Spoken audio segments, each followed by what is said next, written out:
Good afternoon, everyone.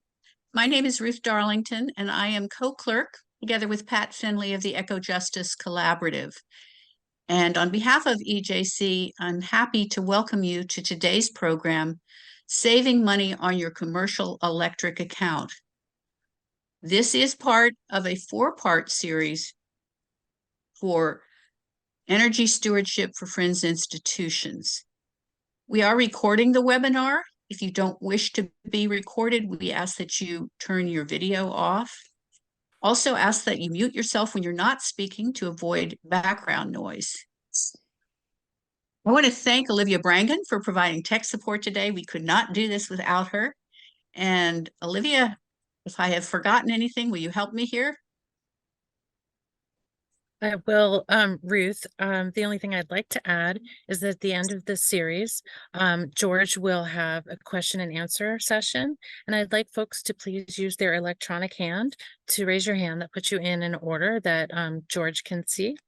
And we will also, as a follow-up, be sending out an email that will include the slide deck. And also we are, as Ruth mentioned, recording the series, and this series can be found on a page on the PYM website, and the Eco Justice webpage. And I put that in the chat so that you can access their work over the past several months. And I think that was all. Back to you, Ruth. You're muted, Ruth. Thank you, George. Before I turn the program over to Paula Klein, I just want to invite you to register for the last two webinars in this series. On November 15th, we're hosting HVAC options and incentives. And on December 6th, we're hosting EV charging stations funding for Friends Institutions. So now I will turn this over to Paula. Thank you. Thank you so much, Ruth. I'm Paula Klein. I'm a member of the Eco Justice Collaborative and of Westtown Monthly Meeting. And George, if you'll advance this slide, that'd be terrific. And I'm just going to take a couple minutes to review where we are in the series. So if you hadn't joined us earlier, you can have a context. Last spring, we started this stewardship series for Friends Institutions by looking specifically at our grounds. And we, on March 1st, did something on eco-friendly landscaping policies with a really wonderful case study from Kendall Crosslands, why it matters so much, and an introduction to the National Wildlife Federation certification for habitats. On April 5th, we looked at the homegrown national park system that's been set up through Doug Tallamy at the University of Delaware, an outstanding visionary program, and the Audubon bird-friendly certification, again for habitat. And then we closed up that series with a look at carbon forests, a model for really offsetting our carbon, which is being spearheaded by a Quaker at UNAMI meeting, and 20 years of cloud forest restoration in Mexico by a Quaker family. Those are all recorded and available. Next slide, please. We really want to anchor all of this as part of a vision and understanding that we matter as a faith community, as friends, but the wider faith community matters as well, because we believe we have a moral obligation. We want to assure that future generations can thrive along with the whole commonwealth of life. And Friends in particular, but many other faith institutions have a lot of schools. We have retirement communities, retreat centers. We often sponsor low-income housing developments, and all of these use energy. And for the first time, there should be a drum roll here. Nonprofits are eligible for significant savings through incentives and rebates. And finally, given the urgency of lowering our emissions, it's time. It's beyond time, it's past time to act on efficiency, electrification, and renewable energy. Next slide, please. So this series is really focused on the energy we used. We started in October on the 10th with the Solar Schools and Nonprofit Toolkit, which gave us a really concrete look at what we can do to find funding and support, technical support for installing solar. Today, as Ruth said, we're going to be looking at how to save money on your commercial account. And then in November, again, as she said, we're going to focus on those pesky HVAC systems that tend to go out in the middle of winter when no one's expecting it, how to plan ahead and make a difference now. And then closing up on with EVs on December 6th. Next slide, please. So I wanted today welcome George Alexander. He has been an activist and a keen observer, as well as a clear thinker around all things environmental, especially solar, and in this case, saving money around energy use. We have a lot to appreciate him for over the last decade or more here in Chester County and beyond. And it's really a thrill to welcome him today. So I turn it over to you, George. Thank you very much, Paula, for that generous introduction. I'll try my best to live up to it. So I'm using the title, Using Peak Shaving to Save Money and the Environment, because although the billing was basically about the money, there's an environmental aspect to this too, as you'll see. But let's start by talking about what peak shaving is. If you look at the Kendall Crosslands electricity bill, you see an item in there, a big one. In 2021, this was over $8,500 per month that we were paying for something called a capacity charge. And I was curious about that, and it turns out that that is not a charge for electricity that we use, at least not in the usual sense. So what was it? Well, it's a fee that's leveraged by the grid operator in our area, an organization called PJM. And the map here shows you PJM stretches from the Jersey Shore out to Chicago and down as far south as Virginia. And in order to keep the grid stable, they have to arrange for power for any peaks that may come along. So they have to imagine what the worst case would be, add a percentage to that, and arrange for standby power generation for those peak periods. And they have to get paid for that. So they levy a fee on all of us in PJM. And the fee they levy depends on how much electricity we use when PJM has a peak.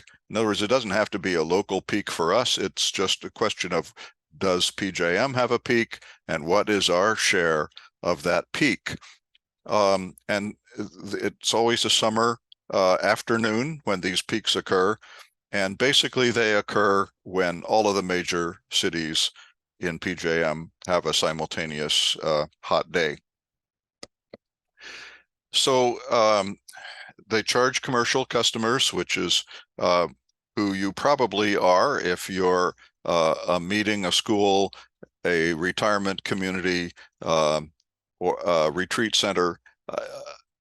Anything but residential gets charged this fee. And at Kendall, for example, we pay about $1 million a year, Kendall and Crosslands, for our electricity. And of that, at least 10%, $100,000, and sometimes much more in some years, is this capacity charge that we have to pay. So that's what I'll be talking about today, how you can save money by avoiding some of that capacity charge. So how do they figure it? They take the 5 top hours of the year, which are all summer afternoons, and they look at everybody's bill in PJM, every commercial customer, and see how much electricity they used during those 5 peak hours of the summer. And according to that, they levy a share of what they had to pay people to be on standby for peaks. And it's worth pointing out that they have to pay the people to be on standby for peaks, even if that electricity is never used. So a lot of these are generators that we're paying for generators that stand idle just in case was necessary for the grid. For the most part, PJM looks at weather forecasts and so forth, and they can generally tell a few days in advance when a likely peak will occur. This chart full of dots shows you the summer of 21. I'm going to use 2021 as the example here, not because it's any different than other summers really, but because I happen to have the slides readily available. But what you see here is each dot represents an hour's use of electricity across the course of the summer, and it peaks at various times in the hottest weeks, and you can see that some of the dots are higher than others. So the challenge then is to tell, when you get a hot day across the PJM region, is it likely to be a peak, and then to figure out what to do if it's going to be. So that's the substance of what I'll be covering here. So if you can spot those peaks coming, what should you do? If you should try to use less electricity, and I'll give you some ideas for how you do that. But it will take a bunch of money off your bill, and it will cause the least efficient, dirtiest generators to be used less during that period than they otherwise would be. So there's air pollution benefits here. Also, CO2 released into the atmosphere is reduced if those dirty generators don't run. So we've been doing this the last 3 years, and so far so good. So looking again at summer of 2021, we actually had 13 days when we thought, well, this could be a peak. And those arrows at the top show you the days when we told residents at Kendall and Crosslands, might be a peak. This is one of the days when we need you to cut back during the 4 to 6 period. And you can see, and so as far as PJM is concerned, only 5 days count, but we didn't know what the latter part of the summer was going to be. So we had to start early and have people do this. And it turns out to be a good thing that we did, because, for example, the very first peak came around the beginning of July. And if we had waited to see what would happen later in the year, we would have missed that one. So it's there's going to be some false alarms. You only have to hit 5, but you may have to declare a bunch of other days as possible peaks just so you get them all. So what do? We put out signs, we put up posters, we put stuff on the website, we send out emails, we stick signs up on the door.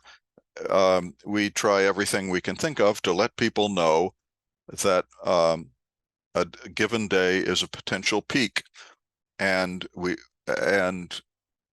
at least give them 24 hours notice. Often we can give more than that.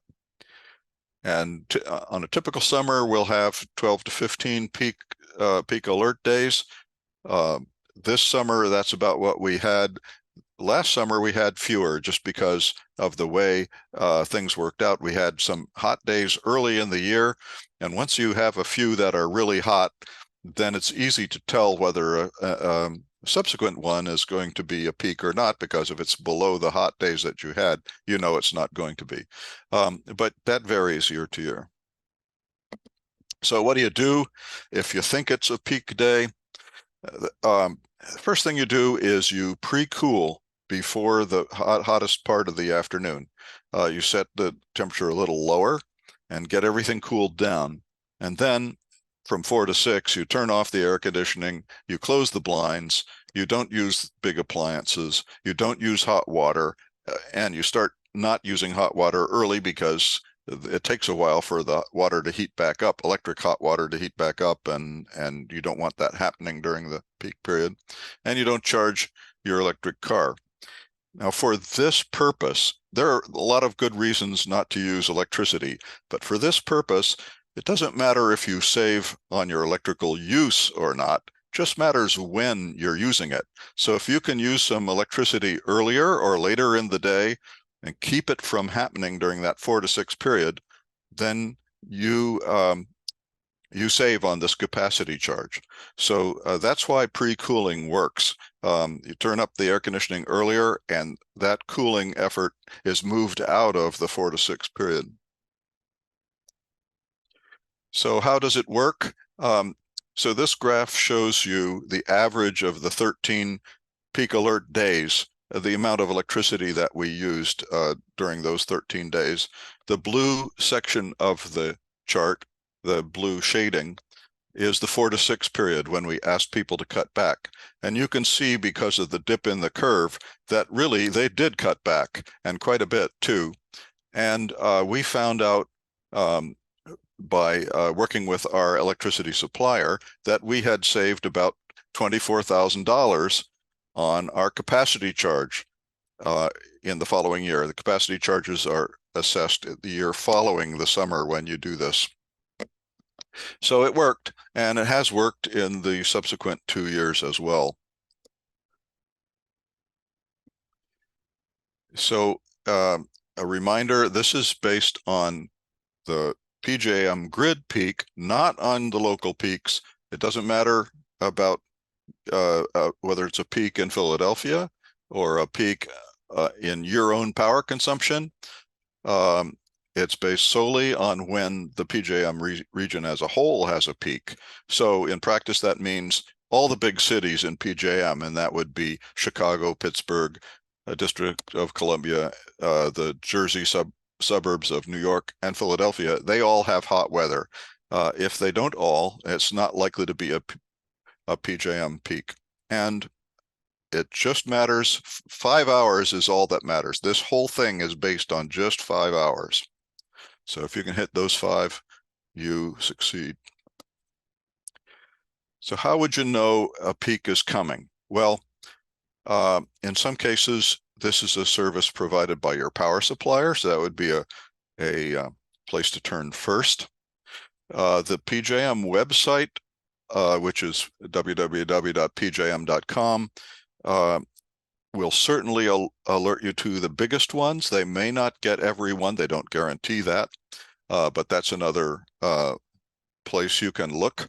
And if you have spreadsheet skills and you want to look at the PJM 7-day in advance demand forecast, then you can email me. My email's at the end of the presentation, and I can send you a recipe for how to look at that data from PJM and do your own analysis of whether a peak is coming or not. And another option you have, again, with my using my email, is just to have me add you to the list that we use to alert people here at Kendall to an upcoming, what we think might be an upcoming peak. No guarantees, but we've done pretty well so far. And then once you do that, you do the pre-cooling, you do the turn off the air conditioner, don't charge your car, all that stuff. And then you don't find out until the next January when you start looking at the next year's bills, because a monthly charge that you get on the following year's bill. But then you can look at that and see whether in fact you cut back on your capacity charge. So again, pre-cool, turn the air conditioning off at the 4 to 6 period, no large appliances, no hot water, and don't charge your car. Those are the basic rules. There are many other ways you may be able to save some electricity. They're all worth doing, but these are the biggies. Some people will be on what's called the PECO time of use plan. This is a plan that PECO offers that gives you savings if you use electricity in the middle of the night instead of during peak hours. So one question is, if I'm on time of use, does this benefit me? The answer is yes. I won't go into that now because I'm not sure if anybody on the call is actually in that position, but definitely you still want to you still get the capacity charge. You still want to do this, even if you're on time of use. How about doing these things on days even when you don't think it's a peak? Well, there is benefit to that. It does keep some of the dirtier generators from running. And you may get from your local utility, like PECO, for example, as a cut on that day's utility cost because you reduced a peak. There are some plans that offer that, but those are relatively minor compared to the amount of money and dirty generator usage that's involved in the capacity charge. So my suggestion is, yeah, you can do that, but start with the capacity charge. That's where the biggest bang for your buck is, and that's where the best result for the environment is. So that's it from me. I welcome questions from anybody that has them. Okay, Chuck. And then Shoshana. Thank you, George. We're on the list, my wife and I, for Crosslands. So I've heard your name before mentioned by Owen Owens and Walt Mullen. I wanted to ask, how have you tried to work with Kendall as an institution for things that occur in that same peak period? Like I would imagine that's a time when there's a lot of energy going into food production for the dinner that night. And how do people like cold meals at that probably wouldn't be that popular. There are a bunch of opportunities to do exactly what you're talking about. For example, you could turn off the heating of the swimming pool. You could pre-cool the center, like I'm talking about doing for residences and so forth.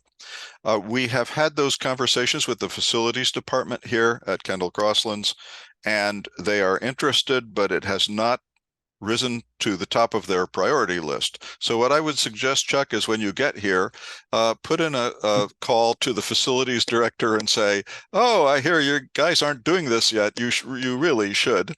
And maybe we'll get something going. We're working on it. Okay, thank you.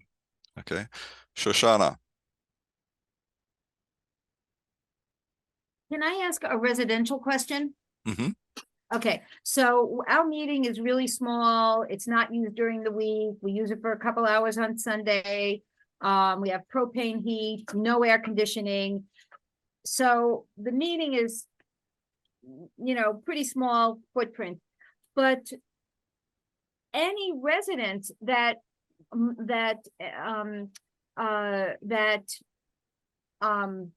follows these guidelines will help to keep the peak down. Is that and help to avoid the drawing from the dirtiest generators? That's right. Those little small users can make a difference. Yes, that's right. And Okay. I encourage that. They are not going to save on the capacity charge because residential users don't get charged for that. Mm-hmm. Okay, thank you. I think that's an important point, and some other places in the Kendall system that have begun a program like this.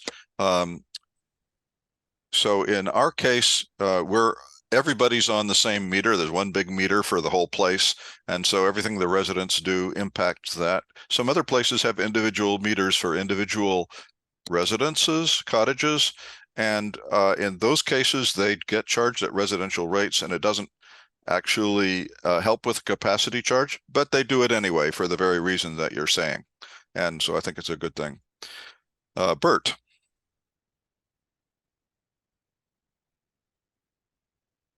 Bert? Oh, hello. Thank you, George. Much appreciated. I've never, yes, can you hear me? Hello? Yes, Can you yes. hear me? Yeah, Hello? we've got you. Oh, you're Thank gone you very now. much. I had never realized about the capacity charge and its impact. So every Bert, year, we have to follow that same protocol. for the hold on following just year. a second, Bert. We're losing you intermittently. What I would like to suggest is that you turn off the video, and that may make your audio better. Okay,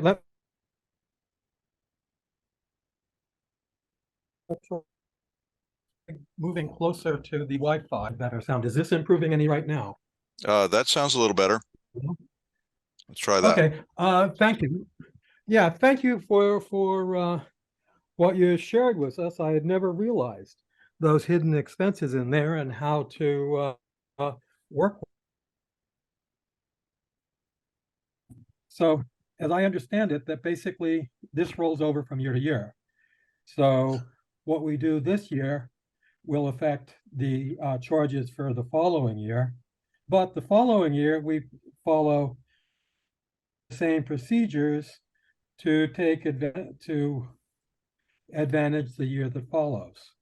Right. Is that correct? That's true. Yeah. So calendar 23, where we are right Okay, now, and will affect our how bill in calendar does this 24. work better?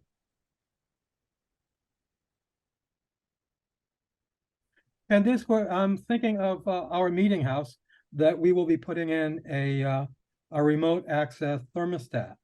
So can that just be changed at that time when we know that we are going to have those high peak capacities, days and hours?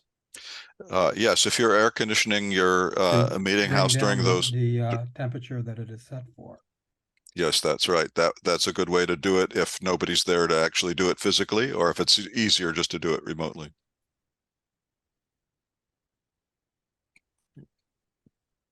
Yes, and on another thought, as we move towards, and we're planning on installing a heat pump.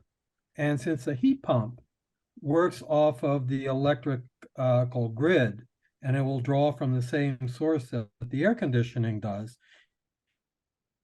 is it possible to have these same reserve capacity days in the middle of winter on the coldest days when the heat pump is drawing electricity for heat?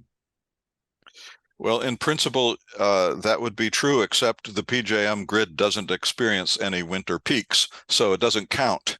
But as more and more people go to electric heat, especially heat pumps, the grid will start to encounter winter peaks. I think that is still, a decade, many years away, but that will happen. And at that point, then the same logic applies, except that the peak will come first thing on a winter morning, not last thing on a summer afternoon.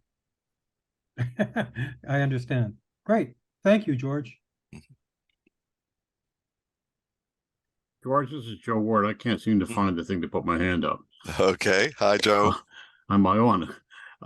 I'm at Folkways. I'm the chairperson of the Cost Savings Committee, so I'm familiar with the electricity activity and how it's being billed and charged. Mhm. But we don't draw for the BMG. We actually contract our electric service out to other out-of-state facility to buy the electricity through them, and the PECO delivers it to us and charges a delivery charge. And they have a peak system there, which is totally different from this one. Yeah. So this type of thing, it shows that we need to keep heavy loads offline. So we do recommend people use our laundry facilities and any extremely heavy cooking like that to do it after hours, which happens to be 8 o'clock until 8 o'clock in the morning, and that's called the peak time. Off peak is when we recommend people use it, and it's because it's a balance between when we draw the power. We don't save a lot of money because it's basically you're talking about 2 or 3% of savings that you get from that. So, and again, it can get screwed up the other way if you use too much power and using more than the facility uses. Then you get a big charge again. Right. So it's a balancing act we have to play. I hear you, but Joe, we don't buy any any electricity from Pico or any of the local suppliers either. We get ours from a national company called Calpine. We still are required to pay the capacity charge, as anyone in the PJM region is required. So I'll bet if you look into it, you'll find that you are paying capacity charge, just like I have talked about, even though you don't use the local any local supplier for your electricity. Right, I haven't seen it on a Pico bill. Maybe they only shows up once a year, and that's not the ones I looked at. So I will check that out. Yeah, ask your Pico person about that. It's will. in there somehow. And I will definitely follow up on that. Great. Thank you. George, I'm noticing a couple of questions in the chat. Mhm. Paula Klein has asked, how might we encourage institutions to apply the savings for clean energy projects? I think you can make a good case for that. The difficulty is the fundamental difficulty is proving what you would have paid if you hadn't done this is a very difficult step. So we were able to get an estimate of $24,000 on our one of our year savings through our power supplier as a favor, basically. But it's difficult to make that calculation. There are some ways of estimating it, but once you have a number, even a crude estimate, then I think that's good leverage to go to whoever is in charge of your facility and say, hey, we saved a bunch of money, don't know precisely how much it was, but it was probably $5,000 or whatever. And we should apply this to solar panels or whatever the insulation, whatever the sustainability project of the day is. And I think it's a very good argument to make. Thank you. There's also a question in the chat from Stephen McHenry. Would the use of solar panels reduce the capacity charge? Yeah, that's a very good question, Stephen. There are two situations. In some cases, solar panels, in most cases, I would say, solar panels have to be connected to the grid through a separate meter. So you pay for the electricity coming in, but they pay you for the electricity going out. In that case, the capacity charge is not directly affected. You still pay the capacity charge on all the electricity that you use. But of course, you have some compensating revenue from the power that you're sending out. If you have what's called behind the meter solar, which is solar that is not connected to the grid, but is only connected to usually an internal battery system or something like that within your premises and doesn't go out to the grid through a meter, then that would have an impact on the capacity charge because you'd be bringing less power in. But that's an unusual situation in my experience.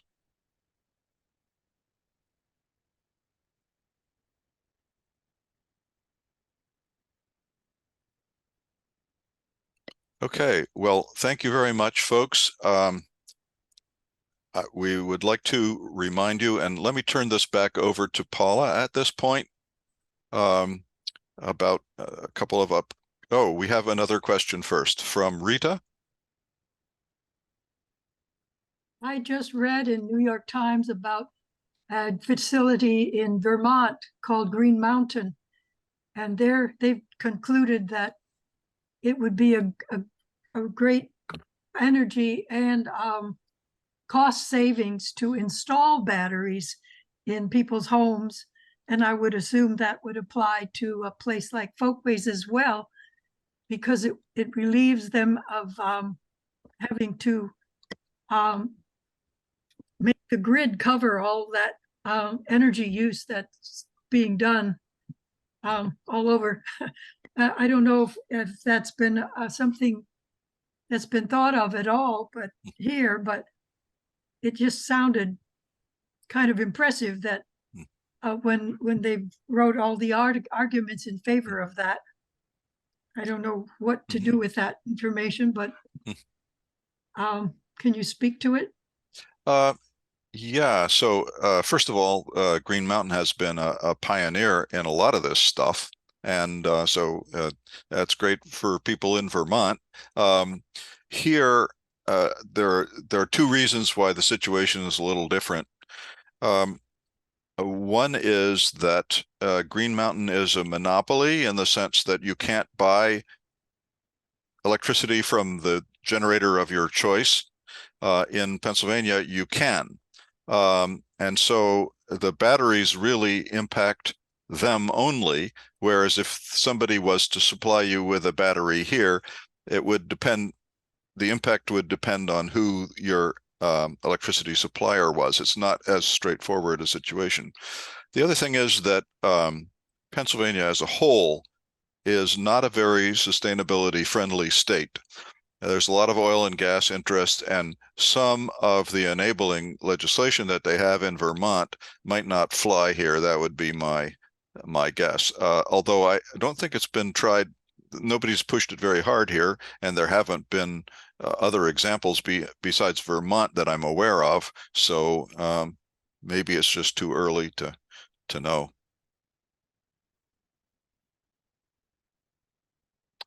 Any other questions? Well, thank you, folks, and I'll turn it back to Paula.